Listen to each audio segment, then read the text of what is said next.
Hello दोस्तों, आज हम लोग आ गए हैं अपने नई वीडियो में। आज हम लोग बात करेंगे धारावाही चालक के कारण उत्पन्न चुंबकीय क्षेत्र रेखाएं कैसी होती हैं तथा किसी चालक में विद्युत धारा प्रवाहित करने पर उससे उत्पन्न चुंबकीय क्षेत्र का व्यंजक क्या होता है। आज हम लोग समझेंगे बायो सेवर्ट का नियम क्या होता है। तो चलिए हम लोग स्टार्ट करते हैं। ठीक, तो चलिए देखिए, सबसे पहले आस्टेन ने बताया था कि जब किसी चालक में विद्युत धारा प्रवाहित की जाती है या जब कभी भी आवेश गतिमान होता है तो उस गतिमान आवेश के कारण या किसी चालक में विद्युत धारा के प्रवाह के कारण उस चालक के चारों ओर एक चुंबकीय क्षेत्र क्या हो जाता है, पैदा हो जाता है। तो ऐसे समझिए कि जैसे मान लीजिए ये एक चालक है और इसमें हम धारा क्या कर रहे हैं, प्रवाहित कर रहे हैं, आई धारा। नीचे से धारा ऊपर की ओर क्या कर रही है, जा रही है। तो इसके चारों ओर एक चुंबकीय क्षेत्र क्या हो जाएगा, पैदा हो जाएगा। यानी इसके चारों ओर किसी चुंबकीय सुई को ले जाएंगे ना तो वो चुंबकीय सुई डिफ्लेक्टेड हो जाएगी, यानी वो चुंबकीय सुई विक्षेपित हो जाएगी।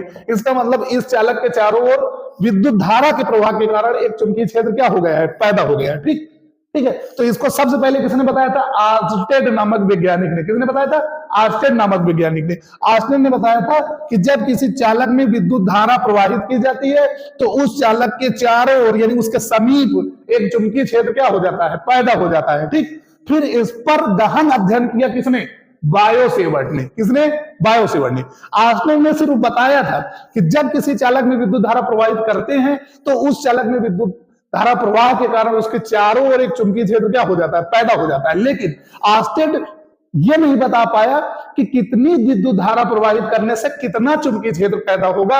आखिर उस चुंबकीय क्षेत्र की गणना किस सूत्र से की जाएगी, तो इसका अध्ययन सबसे पहले किसने किया था, बायो सेवर्ट ने। इसीलिए इसका नाम रख दिया गया धारावाही चालक के कारण उत्पन्न चुंबकीय क्षेत्र की तीव्रता का व्यंजक, अर्थात बायो सेवर्ट का क्या, नियम। अब समझते हैं कि बायो सेवर्ट ने क्या बताया था। समझिए, बायो सेवर्ट ने बताया था कि जब किसी चालक में विद्युत धारा, जैसे मान लीजिए ये चालक है और इस चालक की लंबाई कितनी है, डेल्टा एल, और इस चालक से आर दूरी पर एक बिंदु क्या है, पी है, और इस बिंदु पर आपको चुंबकीय क्षेत्र की तीव्रता निकालनी है। जैसे मान लीजिए ये चालक है, इसमें धारा प्रवाहित हो रही है कितनी, आई, और इस चालक से इतनी दूरी पर यानी कितनी दूरी पर, आर दूरी पर एक बिंदु क्या है, पी है, और इस पर हमको चुंबकीय क्षेत्र की तीव्रता की क्या करनी है, गणना करनी है। ठीक, तो इसकी गणना के लिए बायो सेवर्ट ने बताया कि उत्पन्न चुंबकीय क्षेत्र की तीव्रता जो होगी डेल्टा बी, वो चालक में प्रवाहित धारा के क्या होती है, अनुक्रमानुपाती होती है। यानी उसके कहने का मतलब यह था कि जितनी ज्यादा धारा प्रवाहित करेंगे किसी चालक में, उसके समीप किसी बिंदु पर चुंबकीय क्षेत्र की तीव्रता उतनी ही ज्यादा क्या होगी, उत्पन्न होगी। तो बायो सेवर्ट के नियम के अनुसार किसी चालक में उत्पन्न चुंबकीय क्षेत्र की तीव्रता चालक में बहने वाली धारा की क्या होती है, अनुक्रमानुपाती होती है। ये पहली बात बताई थी किस सज्जन ने, बायो सेवर्ट ने। किसने बताया था, बायो सेवर्ट ने। दूसरी बात उसने क्या बताई थी कि किसी भी चालक के कारण, जैसे मान लीजिए चालक है और इसकी लंबाई कितनी है, डेल्टा एल, तो इसके कारण चुंबकीय क्षेत्र की तीव्रता ज्यादा पैदा होगी अगर इसकी लंबाई क्या है, ज्यादा। जैसे मान लीजिए एक ये चालक है, एक ये चालक है, और इसकी लंबाई छोटी है, इसकी लंबाई क्या है, ज्यादा है, दोनों में सेम धारा बह रही है, तो इसके कारण चुंबकीय क्षेत्र क्या होगा, ज्यादा पैदा होगा। यानी चुंबकीय क्षेत्र वो लंबाई पर निर्भर करता है। यानी चुंबकीय क्षेत्र की जो तीव्रता है वो चालक खंड की लंबाई के क्या होता है, अनुक्रमानुपाती होती है। यानी डेल्टा एल के क्या होती है, अनुक्रमानुपाती होती है। किसने बताया था, बायो सेवर्ट ने। तो दो बात समझ में आई आपको। पहली बात बताया था कि किसी चालक में विद्युत धारा प्रवाहित करने पर चालक के समीप उत्पन्न चुंबकीय क्षेत्र चालक में प्रवाहित धारा के क्या होता है, अनुक्रमानुपाती होता है। दूसरी बात बताया था कि चालक के कारण उत्पन्न चुंबकीय क्षेत्र की तीव्रता वो चालक की लंबाई के क्या होता है, अनुक्रमानुपाती होता है। यानी अगर चालक ज्यादा बड़ा होगा तो चुंबकीय क्षेत्र की तीव्रता क्या होगी, ज्यादा होगी। ठीक, तो दो बात आपने समझी। तीसरी बात समझिए, तीसरी बात उसने बताई थी कि चालक के कारण उत्पन्न चुंबकीय क्षेत्र की जो तीव्रता है यानी डेल्टा बी, वो साइन थीटा के अनुक्रमानुपाती होती है। अब आप सुनते हैं ये थीटा क्या है, तो चालक में प्रवाहित धारा की दिशा, ये किसकी दिशा है, चालक में प्रवाहित धारा की दिशा, और चालक से उस बिंदु को मिलाने वाली रेखा की दिशा के बीच बने कोण के, यानी ये जो कोण है ना, ये चालक में प्रवाहित धारा की दिशा तथा चालक से बिंदु को मिलाने वाली रेखा के बीच बने कोण के ज्या, साइन को इंग्लिश में क्या कहते हैं, ज्या, कोण के ज्या के अनुक्रमानुपाती होती है। यानी इसका मान जितना ज्यादा होगा उतना ही क्या होगा, चुंबकीय क्षेत्र की तीव्रता का मान उतना ही क्या होगा, अधिक होगा। तो तीन बात बताई उसने। कितनी बात, तीन। चौथी बात क्या बताई थी कि उत्पन्न चुंबकीय क्षेत्र की जो तीव्रता है वो व्युत्क्रम वर्ग के नियम का पालन करती है। अर्थात कहने का मतलब ये है कि उत्पन्न चुंबकीय क्षेत्र की जो तीव्रता है वो उस चालक से बिंदु की दूरी के वर्ग के व्युत्क्रमानुपाती होती है। यानी जैसे जैसे दूरी क्या होगी, बढ़ेगी, वैसे वैसे तीव्रता का मान क्या होता जाएगा, घटता जाएगा। लेकिन चुंबकीय क्षेत्र की जो तीव्रता है वो उसके दूरी के वर्ग के व्युत्क्रमानुपाती होती है। यानी दूरी से ज्यादा तेजी से क्या होती है, घटती जाती है। तो चार मेन बात बताई थी किसने, बायो-सेवर्ट ने। तो फिर समझ लीजिए, बायो-सेवर्ट के नियम के अनुसार किसी चालक के कारण उत्पन्न चुंबकीय क्षेत्र की तीव्रता उस चालक में बहने वाली धारा की क्या होती है, अनुक्रमानुपाती होती है, तथा चालक खंड की लंबाई की क्या होती है, अनुक्रमानुपाती होती है। चालक में धारा की दिशा और चालक से उस बिंदु को मिलाने वाली रेखा के बीच बने कोण के ज्या के क्या होती है, अनुक्रमानुपाती होती है। तीसरी, चालक से उस बिंदु के बीच की दूरी के वर्ग के व्युत्क्रमानुपाती होती है। ये चार बात बताई थी किसने, बायो-सेवर्ट ने। तो ये आपका पहला, ये दूसरा, ये तीसरा और ये क्या, चौथा। चारों नियम मिलाने पर, चारों नियम क्या करने पर, मिलाने पर, नियम क्या करने पर, मिलाने पर, ठीक है। तो जैसे ही चारों नियम मिला देंगे तो इधर आ जाएगा डेल्टा बी। देखिए इधर अगर सेम है ना तो पूरा एक लिखा जाएगा, और इधर सब अलग अलग है तो सबका गुणा हो जाएगा। यानी is directly proportional to I delta L sine theta बटे कितना, आर स्क्वायर। ठीक, आप जानते हैं कि जब भी कोई अनुक्रमानुपाती हटता है तो वहां एक नियतांक आता है। तो यहां पर भी एक क्या आएगा, नियतांक आएगा। यानी डेल्टा बी जो होगा वो होगा म्यू नॉट अपॉन 4 पाई। यानी ये एक नियतांक है जो अनुक्रमानुपाती के हटने के बाद आया है। ये होगा I delta L sine theta upon कितना, आर स्क्वायर। ठीक, ये आपका चालक के कारण उत्पन्न चुंबकीय क्षेत्र की तीव्रता का क्या है, व्यंजक है।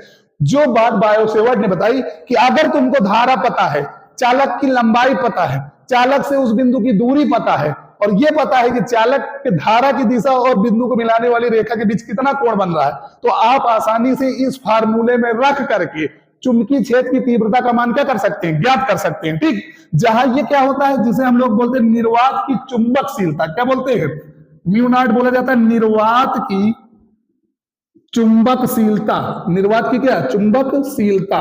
ठीक, इसका मान होता है, म्यू नॉट का मान होता है 4 पाई गुणे 10 की पावर माइनस कितना, 7। 4 पाई गुणे 10 की पावर माइनस कितना, 7। देखिए इतना होता है। ठीक, इसका मान होता है 4 पाई गुणे 10 की पावर माइनस 7। ठीक है, तो इतनी बात आप समझ गए, क्लियर है कि आपको समझ में आ गया होगा। धारावाही चालक के कारण उत्पन्न चुंबकीय क्षेत्र की तीव्रता का व्यंजक किसने बताया था, बायो-सेवर्ट ने। लेकिन इसको बताया किसने था, आस्टन ने। आस्टन ने बताया था कि जब किसी चालक में विद्युत धारा प्रवाहित की जाती है तो चालक के चारों ओर एक चुंबकीय क्षेत्र क्या हो जाता है, उत्पन्न हो जाता है। और उस चुंबकीय क्षेत्र को कैसे निकालेंगे ये बताया था किसने, बायो-सेवर्ट ने। तो बायो-सेवर्ट ने बताया था कि चालक के कारण उत्पन्न चुंबकीय क्षेत्र चालक में प्रवाहित धारा के क्या होता है, अनुक्रमानुपाती। चालक की लंबाई की क्या होता है, अनुक्रमानुपाती। चालक में धारा की दिशा और चालक से उस बिंदु को मिलाने वाली रेखा के बीच बने कोण के ज्या के क्या होता है, अनुक्रमानुपाती। चालक से उस बिंदु की दूरी के वर्ग के क्या होता है, व्युत्क्रमानुपाती। चारों नियम मिलाने पर यह होता है। फिर अनुक्रमानुपाती हटता है तो म्यू नॉट अपान कितना आ जाता है, 4 पाई। और म्यू नॉट जहां निर्वात की चुंबकशीलता बना का मान होता है और म्यू नॉट का मान होता है 4 पाई गुणे 10 की पावर माइनस कितना, 7। तो इतनी बात क्लियरली आपने समझ ली होगी। अब हम लोग समझेंगे कि चालक के कारण जो चुंबकीय क्षेत्र उत्पन्न होता है वो चुंबकीय क्षेत्र रेखाएं कैसी होती हैं। ठीक, तो समझिए कैसी होती है, इसको मिटा दें, समझ में आ गया, क्लियर है, कोई बात नहीं। ठीक, जैसे मान के चलिए कि ये चालक है। ठीक, अब इस चालक के कारण, ये चालक मान लीजिए कोई तार है और इस तार के कारण आपको चुंबकीय क्षेत्र रेखाएं खींचनी है। अब वो चुंबकीय क्षेत्र रेखाएं कैसी होंगी, बहुत इंपॉर्टेंट है, एग्जाम की पॉइंट ऑफ व्यू से बहुत इंपॉर्टेंट है और काफी पूछा जाता है। आपसे पूछेगा कि किसी धारावाही चालक के कारण उत्पन्न चुंबकीय क्षेत्र रेखाएं होती हैं, फिर उसमें आपको 3-4 ऑप्शन दिए रहेगा, उनको आप उनमें से आपको क्या करना पड़ेगा, टिक लगाना पड़ेगा। ठीक, तो कैसी होती है, तो देखिए इससे जो चुंबकीय क्षेत्र रेखाएं उत्पन्न होती है वो एक सर्कुलर पाथ पे होती है, जिनके सेंटर पर ये क्या होता है, क्या होता है, ये चालक उनके केंद्र से होकर गुजरता है। ऐसे सेंटर क्या होता जाता है, बनता जाता है, यानी ऐसे सर्किल बनते जाते हैं। अब आप सोच रहे हो सर्किल ऐसे बन रहे हैं, नहीं ऐसे नहीं बन रहे, सर्किल ऐसे बन रहे हैं। जैसे मान लीजिए चालक ये ऐसे निकला है तो ये सर्किल है, ये ऐसे, यानी ये कंसेंट्रिक सर्किल के रूप में होती है। किसमें होती है, कंसेंट्रिक सर्किल में। अगर चालक में धारा ऊपर की दिशा में है तो चुंबकीय क्षेत्र की दिशा ये होगी, ऐसे ऐसे। अब आप ऐसे समझिए कैसे होगी, जैसे मान लीजिए ये चालक है और चालक में चुंबकीय क्षेत्र कहां चल, मतलब धारा कहां रही है, ऊपर।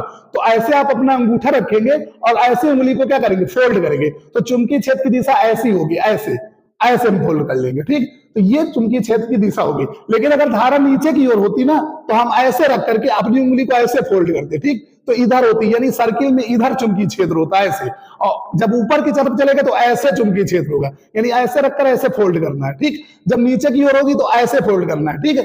तो चुंबकीय क्षेत्र रेखाएं जो होंगी वो सर्किल यानी वो कंसेंट्रिक यानी संकेंद्री वृत्तों के रूप में होंगी, और उनकी दिशा चालक में प्रवाहित धारा की दिशा पर क्या करती है, निर्भर करती है, ठीक। तो ये है किसी धारावाही चालक के कारण उत्पन्न चुंबकीय क्षेत्र की क्या रेखाएं, ठीक। समझ रहे हैं? तो इतनी बात आपको क्लियरली समझ में आ गई होगी। अब हम लोग बात करेंगे आगे टॉपिक के बारे में। हम अगले वीडियो में आपसे फिर मिलते हैं, जब तक के लिए।